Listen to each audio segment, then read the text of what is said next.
يلا بينا، يلا نبدأ مع بعض رحلة التعافي. أنا مش هسيبك، إحنا اتفقنا هنتعافى وهنفوق بإذن الله. كل الناس الجميلة المحترمة اللي بتتابعنا من كل مكان، لو أنت تعبان، لو أنت متضايق، لو أنت زعلان، لو أنت عايز تفوق وعايز تقوم على رجلك، محتوى من القلب فعلا واقفين جنبك. أنت محتاج لحد يدعمك، حد يقومك على رجلك، حد يقولك مالك.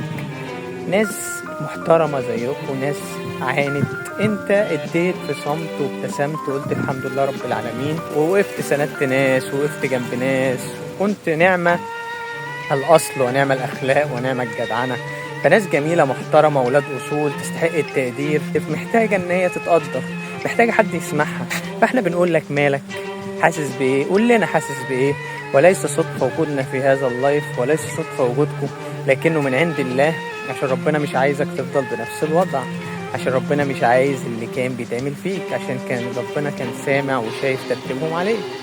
فيلا قوم على رجلك، وقف وابدأ معانا هذه الرحلة. هناخد معانا الناس المستعدة، بس كل ما هتكون مستعد أكتر كل ما هتفوق معانا أكتر وأسرع وأحسن. يلا بينا، عشان كفاية ألم ووجع وندم على أشياء فعلا لا تستحقك ولا تنفع تكون حتة من وجعك أو من ألمك.